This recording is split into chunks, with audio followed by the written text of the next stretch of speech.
Welcome to Freya's Fairy Tales, where we believe fairy tales are both stories we enjoyed as children and something that we can achieve ourselves. Each week, we will talk to authors about their favorite fairy tales when they were kids, and their adventure to holding their very own fairy tale in their hands. At the end of each episode, we will finish off with the fairy tale or short story read as close to the original author's version as possible. I am your host, Freya Victoria. I'm an audiobook narrator that loves reading fairy tales, novels, and bringing stories to life through narration. I'm also fascinated by talking to authors and learning about their why and how for creating their stories. We have included all of the links for today's author and our show in the show notes.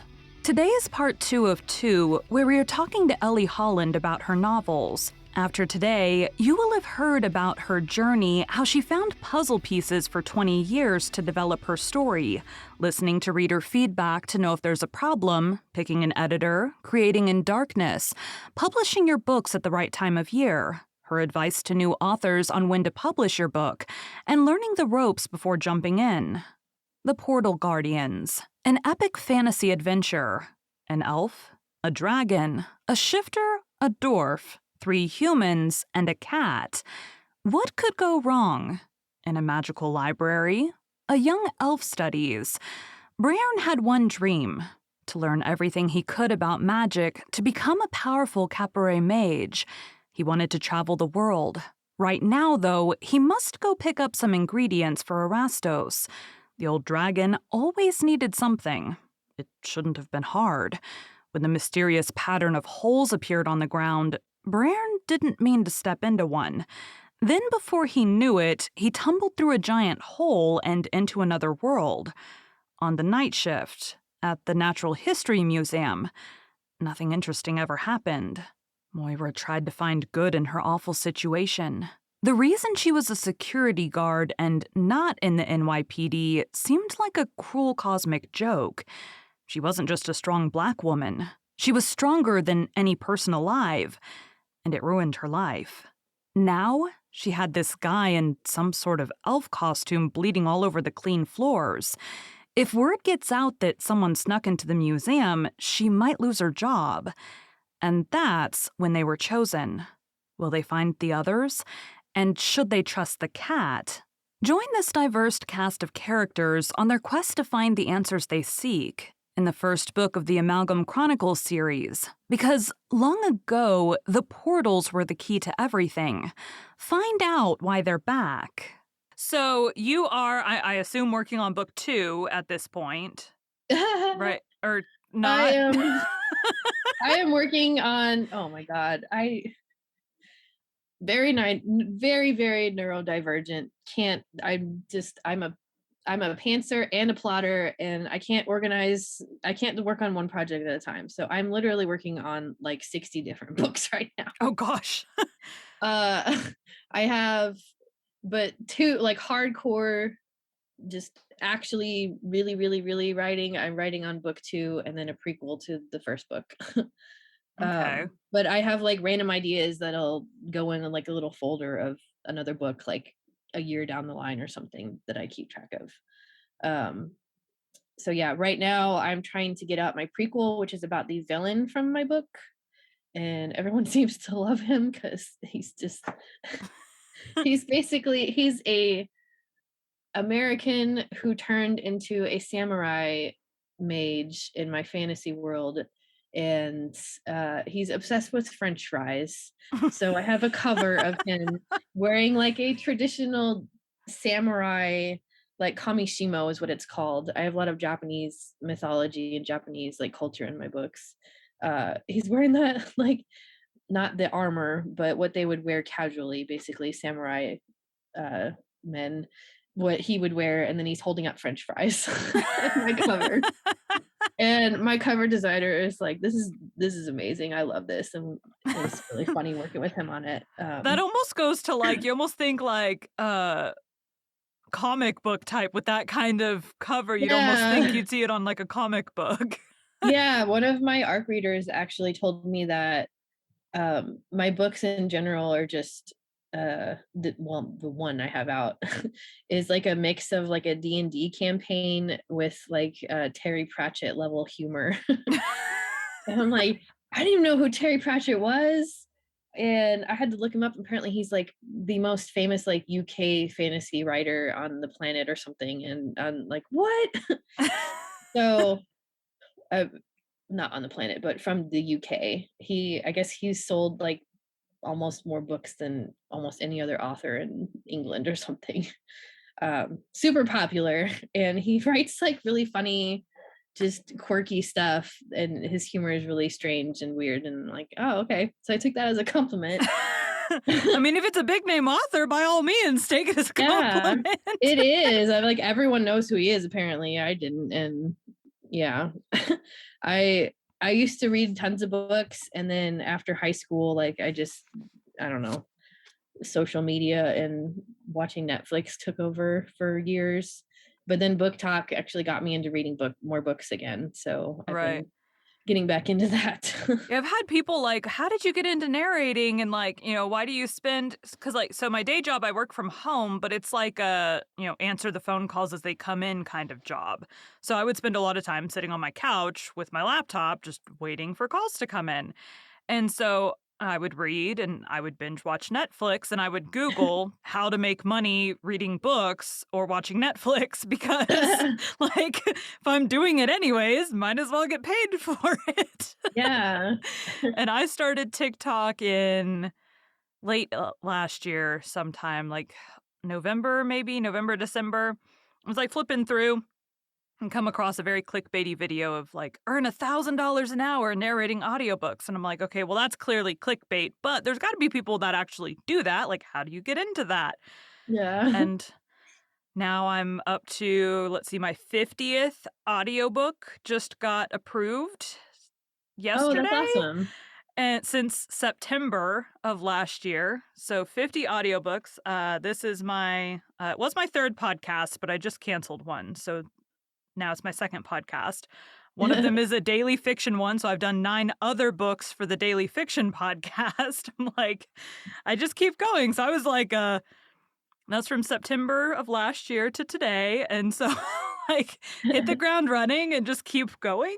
So There you go. I'm That's like, awesome. 50 is a great number. and now my Are big you thing is friends with Ruthie Ann Books? Hold on. yeah, her Yeah, and she's there's a couple yeah. other ones. There's a lot of narrators on big claim to fame. What is her name?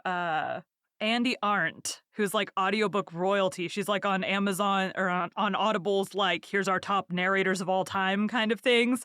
Oh, But yeah. she's like newer to TikTok and followed me like almost I saw her, followed her, she followed me back and I'm like, "Oh my god."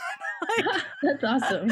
audiobook royalty just followed me and my husband's of course looking at me like I'm insane, but I'm like, but she's a big to do. I'm trying to find the name of this Asian American narrator. Natalie Nodis.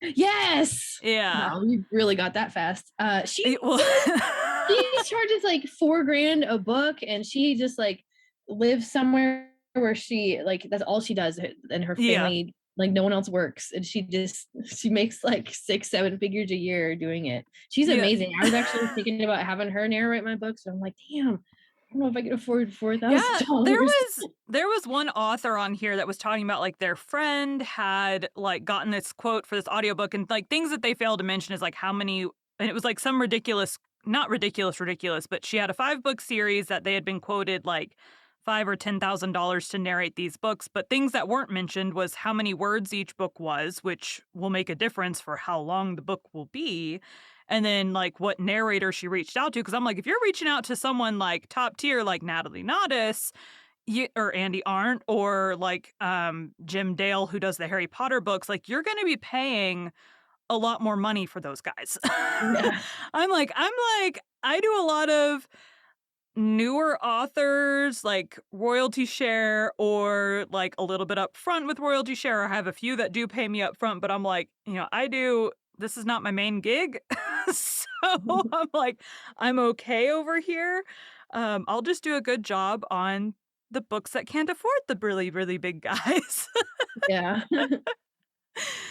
So it's fun, but yeah, I've seen her. She was one of the ones when I came across the clickbait video and searched for narrators actually doing it. She was one of the videos. There's her, and then there's a guy, Tom Voiceover, I think is his TikTok name, who also walked through like here's how to get started and whatever, whatever. Both of them had like, here's how to get into it, and then once you're ready to get coaching, here's what you do and blah blah blah. But Yeah. they're it's crazy. And I mean, same the voiceover and narrator community is the same as the book talk community. It's like very supportive. Like I've had like books that I've auditioned for that other narrators have gotten that I'm like, man, I really wanted that book, but they're doing a really good job because you get to see them, narrating and stuff.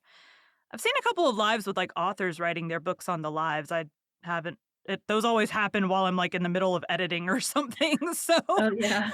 I need to do more of those. I think that would really what do you do on just, like, sit there talking and basically typing? what we're doing right now. Okay. You just hang out and you just yeah, you just do whatever. Yeah, I don't subscribe to, like, typical interviews, like, I'm gonna ask you a question and you're gonna answer, and then, like, that's gonna be the whole thing. Yeah. I like the more conversational, it feels less awkward, so Yeah. I think that's better.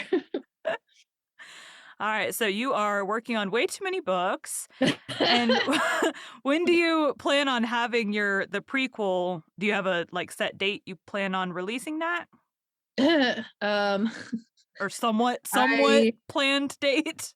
well, it's going to be out by November no matter what because I'm going to Vegas for an indie author convention and I do not want to I published my book last year during, Christmas season and that was Mhm. horrible. So never doing that again. I'm never publishing a book from Thanksgiving to New Year's ever again. What's wrong with Um, it? it's too crazy and people are looking more for like Christmassy books and mine is like portal fantasy. So Oh, yeah. It's and not themed well. yeah, and there's just it just didn't work out very well. So you've got 10 other months of the year that are good for every other theme of books. Just Basically. not Halloween Thanksgiving and Halloween is Christmas a good time. one too. Halloween is a really good For like October is a magic. good time. Yeah, Yeah, like magic magic type themes and books. stuff. But I'm gonna have it done by the time I like first the second week of November for sure. I'm trying to have it out before then because I want ARC readers to get a hold of it and then Mhm. um people are waiting. I feel so bad because they're like, when is it coming out? Hurry up. I'm like, I'm trying. Uh Yeah, I'd seen I somewhere they said, like, it doesn't necessarily matter how often you publish, but, like, stick to like, you at this point, if you get it published by November, that's, like, once every year you're publishing a book and just, like, stick yeah. to your schedule or whatever. Yeah, they Um, said don't go faster than you can handle long term. right. Right now, yeah, it's one book a year, but when my kids go to school next fall, I'm gonna be writing. I'm gonna be a full time author, and I'm hoping the plan is we'll see if I can do it to publish 4 books a year, 3 or 4. Um, but at least like 1 to 4, somewhere in that range is all I can do because it's portal fantasy and my first book was 110,000 words and my next one's going to be like 130, 140,000. Oh gosh. Yeah. Well, book 2 is my prequel it started out being 25,000 words ish and now it's like 65,000. That's a big So jump.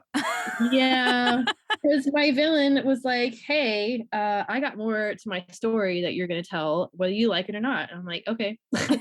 So, So um, 40,000 more words. yes, I was originally just gonna do like a really short, like reader magnet. Novella. Yeah, like a Well, really is short, that like even little novella? novella. It's not anymore. It's like a full length novel now. Well, what is a um, cutoff for novella? like 40,000, something like Okay. that. But it was supposed to be a reader magnet that I was gonna give away for free with my I wouldn't newsletter. give 60,000 away. Yeah, I think I'm still gonna do it, For a limited time. but, I make, like, hardly anything off ebooks, like, maybe, like, $20 a month on ebooks. I make the majority of my money from paperbacks. So I'm going to sell the paperback on Amazon. So I think it's going to be fine. But people who can't afford a book, like, hey, this is a free book. You just subscribe to my newsletter and you get it downloaded to your phone or whatever. Mm-hmm. And I kind of been promising everyone that anyway, so I don't want to like take it back. So Yeah. my ebook is going to be free. I got the idea from AK Mulford actually. She writes like a full length novel. Like she wrote High Mountain Court, and then she wrote like a character backstory, a little novella, and gave it away for free with her newsletter. Mm-hmm. But still like sells the physical copies with like a pretty cover and everything. And then she goes back to writing a full length novel, like book 2, Witch's Blade, I think was her second one. So she rotates, and I'm like, that is actually awesome, because then you're kind of working on different projects, and if you have ADHD, which she does and I do, then you don't get like bored with something and can't finish it. You kind of like go back and forth instead of just writing the series one book after another. Right. And she's like clearly killing it, because she's got a 7-figure deal from Harper Voyager, which is like a smaller It's a part of HarperCollins, I'm guessing. yes, it's a part of, yeah, it's like What a is that? What smaller do they call part it? of It's them. Yeah, I think it is HarperCollins. imprint of Oh, okay, yeah. I'm like, So there's something for the like smaller underneath the umbrella company.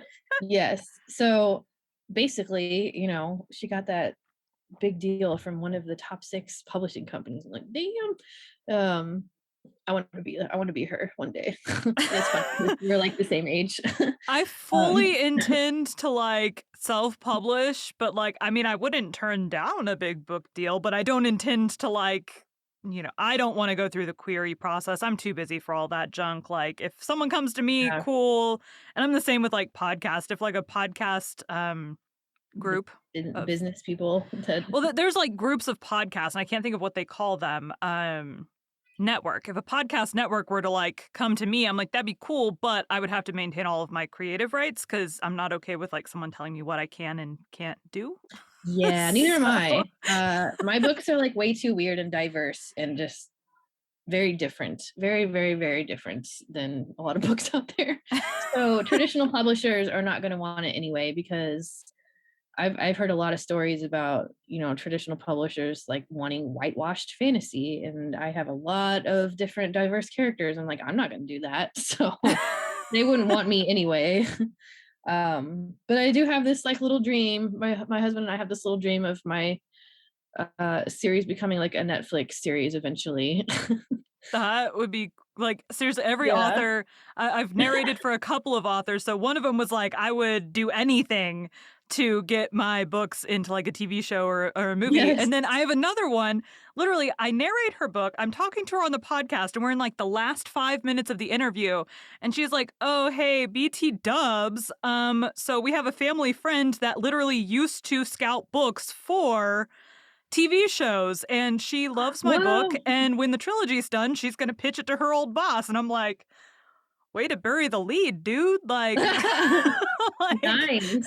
That's so awesome. potentially, I may at some point have narrated TV show books, but, That's awesome. um And your name will get widespread there.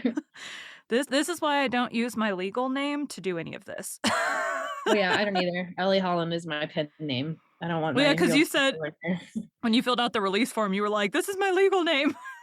Yep.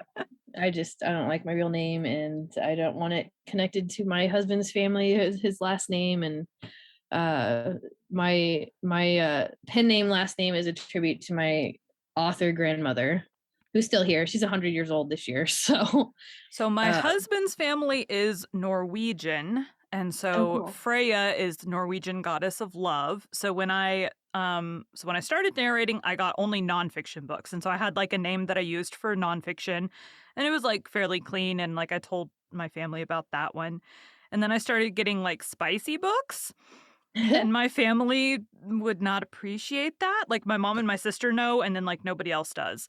Um but yeah, so I'm like, okay, so we're doing these spicy books now, so we need to come up with a name that fits that. So Freya, the goddess of love, and then Victoria, my sister, actually came up with that one because I couldn't figure out a last name to go with it.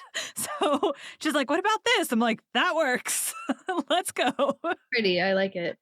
Reminds me of Freya, the like dragon humanoid character from Final Fantasy 9. She's like, the drag. Yeah, I you ever play have that one? actually not played any of those. Aw. Yeah, I've only played 7, 8, 9, and 10, so Well, I'm my a little bit. husband's all into like Norse mythology and all that, so he's like, "Yeah, that's the goddess from that." I'm like, "Oh, okay." Yeah, it's a And pretty as name. I'm now doing all this mythology research, now I'm reading about all of that. So, um, yeah, it's been a journey, but I do what you can. But I occasionally have like background checks run for my real job, my not as fun job. I don't know, whatever you want to call the thing that pays Oh, the yeah. bills. Yeah. So I'm like, yeah, we maybe need them not to just Google my name and find all these books that I've narrated. Yeah. Be like, "But Yep. what are you doing in your spare time?" Because my actual name is unique enough, like, they would only pull me up, and they're not gonna pull up another me, so Yeah, mine is too. So, I do not gotta have a common love name. those unique last names. Gosh. Yep. So, what is the best piece of advice you can give to someone who is getting started? What is the Um, piece of advice you wish you had known when you got started? don't publish your book before it's ready. Don't rush it. That you don't have, just because you see authors that are publishing one book every week or something crazy doesn't mean you have to do that. You need to work at your own pace and definitely learn the ropes of publishing before you actually publish. Because you might want to wait till you write 7 books before you publish or whatever. Basically, everything that I didn't do, do that. So what is the best way do you think what would have been, like, the best way to figure out if your book was ready or not? Get opinions from other people who read your genre, for sure. People who, like, I was looking for fantasy readers and post on social media. Definitely promote your book even before it's out. One of my best author buddies, CN McCabe, she has like 12,000 followers. Her book is not even out yet. So she's gonna be amazing when it finally comes out here in a couple of months. Um, just constantly talk about your books, but also like have fun, basically, because if if you're not having fun and you're just like, here, buy my book, here's What's the the cover. point? Yeah, then people are gonna be like, oh, I don't like her. Right? So have fun and do your research. Don't just go for the first editor or formatter or line editor or cover designer you see. Like, take some time to get the right ones. And um Yeah, that's something that I tell yeah. authors. So, like, most of my books come to me because I auditioned for them, and then they liked my voice the best, so they pick me to narrate their book. Occasionally, I will come across authors on TikTok or whatever that I'm like, "Ooh, I'd really like to make their book," or whatever, and, like, I had one, I think last week or this week, listed like, I talked to her she commented on my video, then I talked to her about doing her book. She listed up for audition, and then I'm like she's like, "Oh, okay, let's get this done," and I'm like, "You don't have to go with me just because 'cause I'm the first person that talked to you, like, you can let other people audition and, like, see if there's someone else you like better, like, I'm cool either way, but, like, Yeah. don't feel like I'm pressuring you to do your book." But then, like, the whole time she was, like, talking to me, she's like, "It's between you and this other person." But, like, we've been, messaging back and forth at this point, so it's like, do you have as good of a flow with the other person? Is that okay with you if they stay disconnected the whole time while they're doing your book? Like, here's things to think through as and same for you as you're, thinking about having someone do your book. Do you want a narrator that will talk to you through the whole process, or do you want one that just says, "Leave me alone and let me do my thing"? Yeah. I was originally thinking about having my husband do it because he was like a theater student and he can do all the accents. I have like I said, I have a very, very diverse cast. I have a Scottish accent, I have a Japanese, like American accent, I have an English accent, then I have a cat. You have to talk like the cat, but still speak English. Who am I missing? And then I have a Hispanic kid in my books. Uh, it's very diverse, and I knew who my characters were like 10 years ago. So, like, they're there now. They're not getting changed.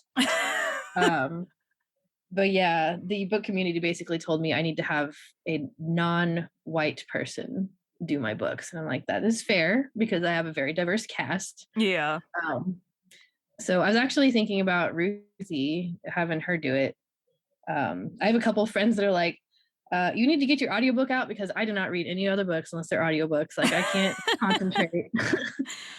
Yeah, so for me, I'm like, I am not good at accents, and I'd stay busy enough that I'm like, I don't have time to learn accents. Well, and I would never do an accent halfway. Like, it's either got to be perfect or I'm not going to do it at all because no, like, I'm not going to Yeah. butcher some accent. So I'm like, I always give the option because I get these off the wall.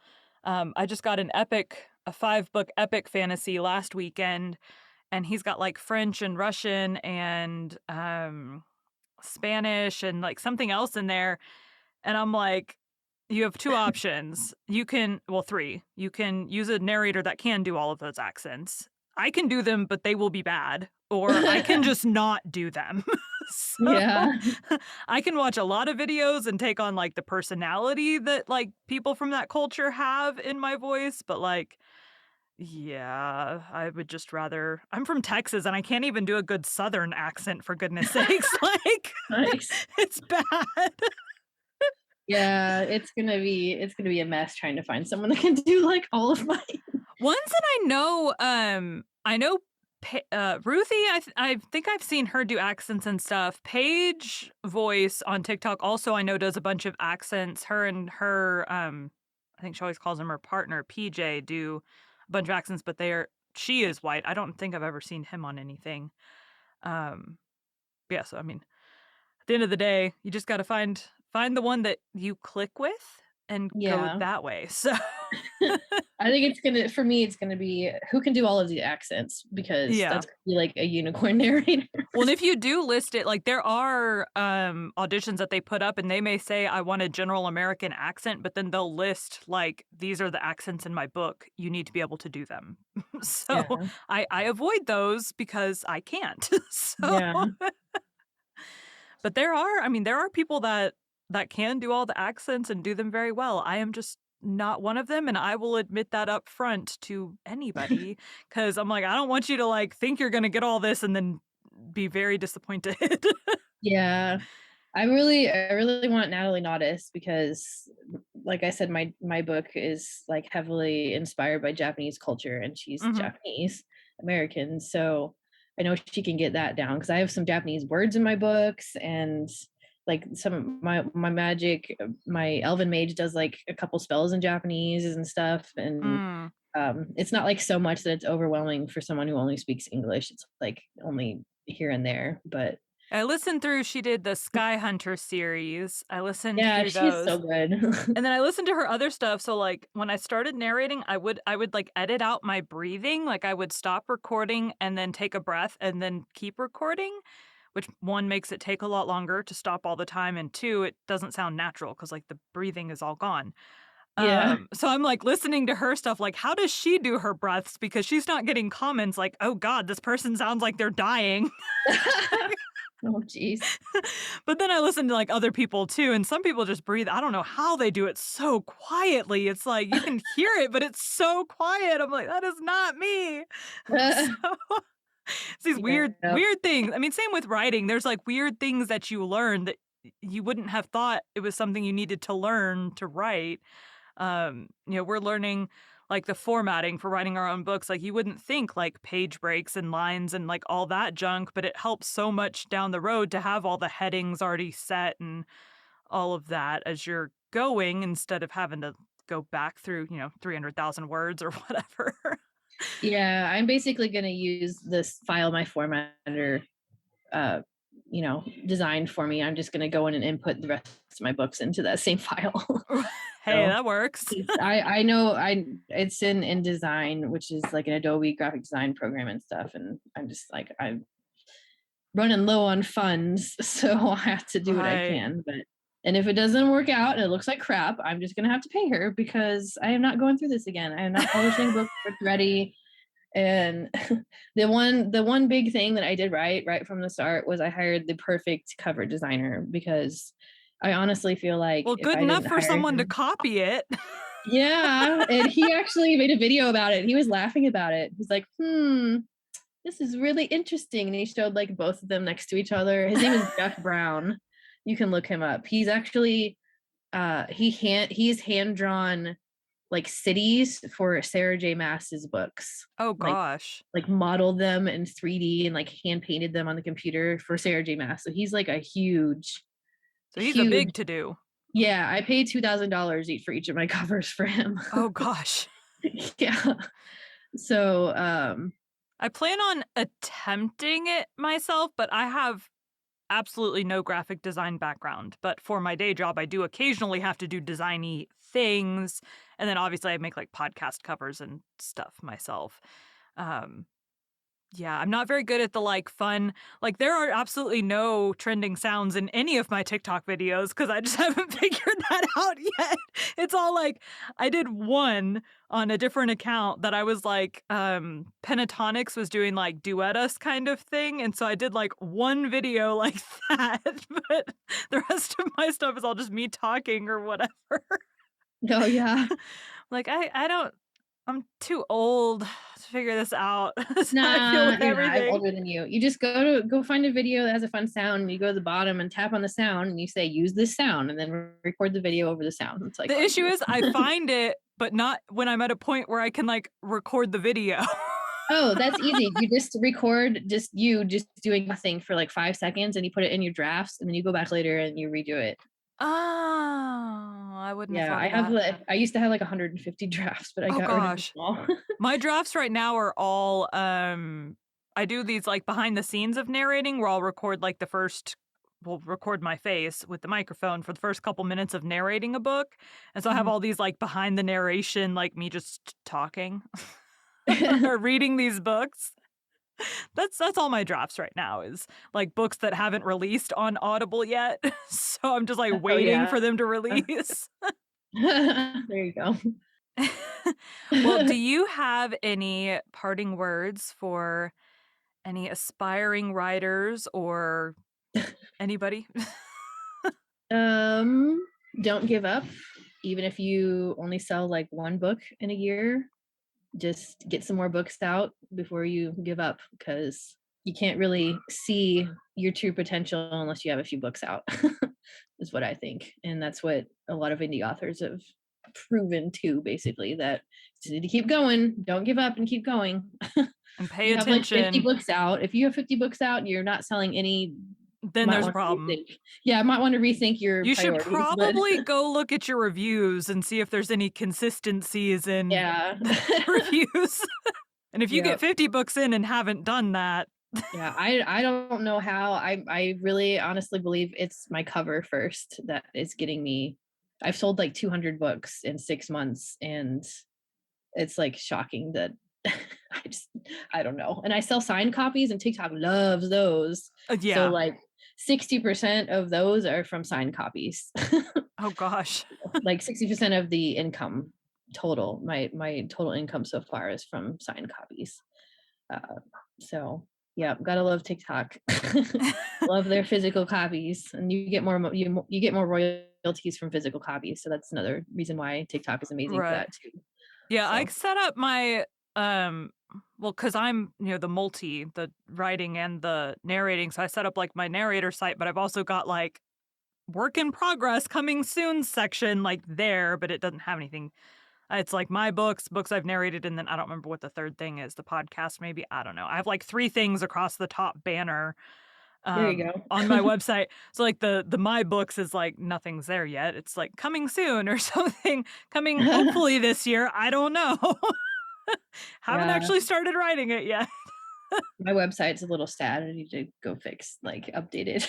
Yeah, I fully intend to do signed and I worked on I got my author signature with my not my name already down, so, like, that's already picked out. Uh, yeah, I need to actually have a book to do things with. Yeah, it's good to have a book. Alright, So, yeah. well, thank you so much for talking to me today. I will see you around TikTok, and you have a good rest of your Saturday. Thank you, it's been fun. Thank you, bye. Bye. Ellie liked Sleeping Beauty as she got older. She thought the instant love was a little crazy. Sleeping Beauty, or Little Briar Rose, also titled in English as The Sleeping Beauty in the Woods, is a classic fairy tale about a princess who is cursed to sleep for 100 years by an evil fairy, to be awakened by a handsome prince at the end of them. The good fairy, realizing that the princess would be frightened if alone when she awakens, uses her wand to put every living person and animal in the palace asleep, to awaken when the princess does. The earliest known version of the story is found in the narrative Perseforest, composed between 1330 and 1344. The tale was first published by Giambattista Basile in his collection of tales titled The Pentamerone.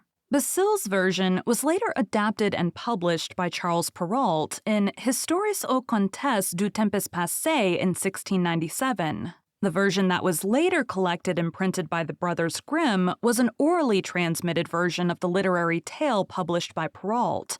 The Arne Thompson classification system for folk tales classifies Sleeping Beauty as being a 410 tale type, meaning it includes a princess who is forced into an enchanted sleep and is later awakened, reversing the magic placed upon her. The story has been adapted many times throughout history and has continued to be retold by modern storytellers throughout various media. Today, we will be reading the Grimm brothers' version, Briar Rose. Don't forget, we're covering Les Morts d'Arthur, the story of King Arthur and of his noble knights of the Round Table on our Patreon. Briar Rose. A king and queen once upon a time reigned in a country a great way off, where there were in those days fairies. Now this king and queen had plenty of money, and plenty of fine clothes to wear, and plenty of good things to eat and drink, and a coach to ride out in every day. But though they had been married many years, they had no children, and this grieved them very much indeed. But one day, as the queen was walking by the side of the river, at the bottom of the garden, she saw a poor little fish that had thrown itself out of the water and lay gasping and nearly dead on the bank. Then the queen took pity on the little fish and threw it back again into the river. And before it swam away, it lifted its head out of the water and said, "I know what your wish is, and it shall be fulfilled in return for your kindness to me. You will soon have a daughter."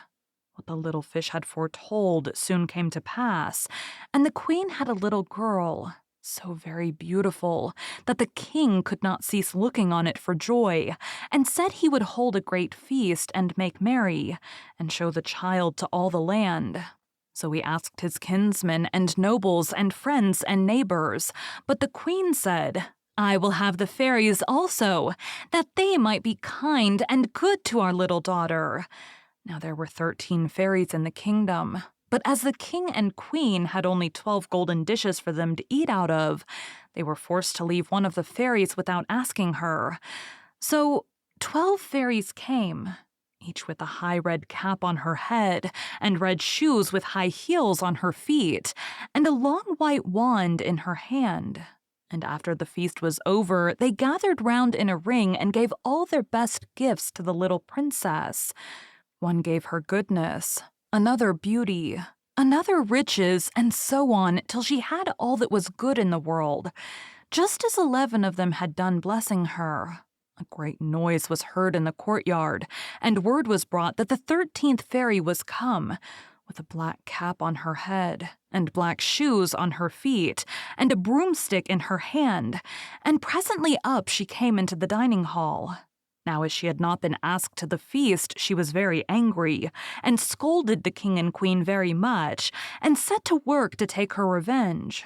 So she cried out, "The king's daughter shall, in her 15th year, be wounded by a spindle and fall down dead." Then the 12th of the friendly fairies, who had not yet given her gift, came forward and said that the evil wish must be fulfilled, but that she could soften its mischief. So her gift was that the king's daughter, when the spindle wounded her, should not really die, but should only fall asleep for 100 years. However, the king hoped still to save his dear child altogether from the threatened evil. So he ordered that all the spindles in the kingdom should be bought up and burnt. But all the gifts of the first 11 fairies were in the meantime fulfilled, for the princess was so beautiful and well-behaved and good and wise that everyone who knew her loved her. It happened that on the very day she was 15 years old, the king and queen were not at home, and she was left alone in the palace.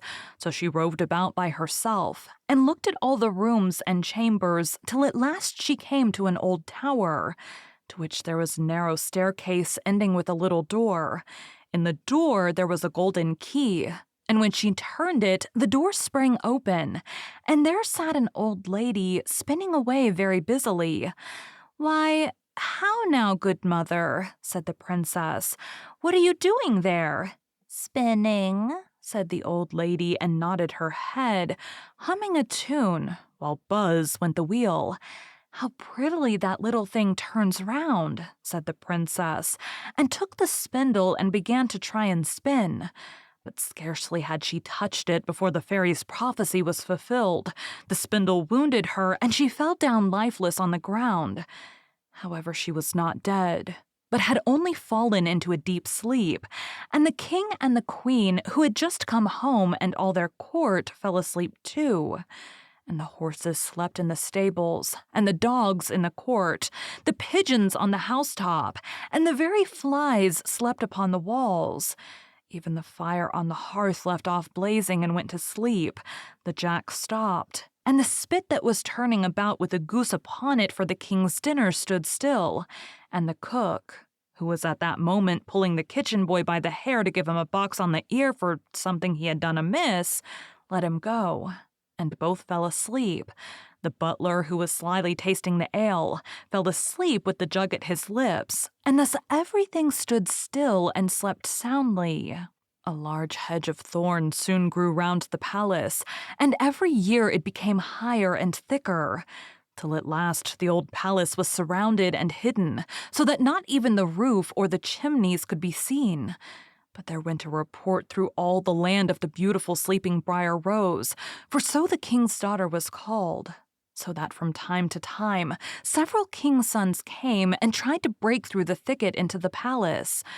This, however, none of them could ever do, for the thorns and bushes laid hold of them as it were with hands, and there they stuck fast and died wretchedly. After many, many years, there came a king's son into that land, and an old man told him the story of the thicket of thorns, and how a beautiful palace stood behind it, and how a wonderful princess called Briar Rose lay in it asleep with all her court. He told, too, how he had heard from his grandfather that many, many princes had come, and had tried to break through the thicket, but that they had all stuck fast in it and died. Then the young prince said, "Oh, this shall not frighten me. I will go and see this Briar Rose." The old man tried to hinder him, but he was bent upon going. Now that very day, the 100 years were ended, and as the prince came to the thicket, he saw nothing but beautiful flowering shrubs, through which he went with ease, and they shut in after him as thick as ever. Then he came at last to the palace, and there in the court lay the dogs asleep, and the horses were standing in the stables, and on the roof sat the pigeons fast asleep, with their heads under their wings. And when he came into the palace, the flies were sleeping on the walls, the spit was standing still, the butler had the jug of ale at his lips, going to drink a draught, the maid sat with a fowl in her lap, ready to be plucked, and the cook in the kitchen was still holding up her hand as if she was going to beat the boy. Then he went on still further. and all was so still that he could hear every breath he drew, till at last he came to the old tower and opened the door of the little room in which Briar Rose was, and there she lay, fast asleep on a couch by the window. She looked so beautiful that he could not take his eyes off her, so he stooped down and gave her a kiss. But the moment he kissed her, she opened her eyes and awoke, and smiled upon him, and they went out together. And soon the king and queen also awoke, and all the court, and gazed on each other with great wonder. And the horses shook themselves, and the dogs jumped up and barked. The pigeons took their heads from under their wings and looked about and flew into the fields. The flies on the walls buzzed again. The fire in the kitchen blazed up. Round went the jack, and round went the spit, with the goose for the king's dinner upon it. The butler finished his draught of ale. The maid went on plucking the fowl, and the cook gave the boy the box on his ear. And then the prince and Briar Rose were married, and the wedding feast was given, and they lived happily together all their lives long. Thank you for joining Freya's Fairy Tales. Be sure to come back next week to hear B.G. Wolf's journey to holding her own fairy tale in her hands, and to hear one of her favorite fairy tales.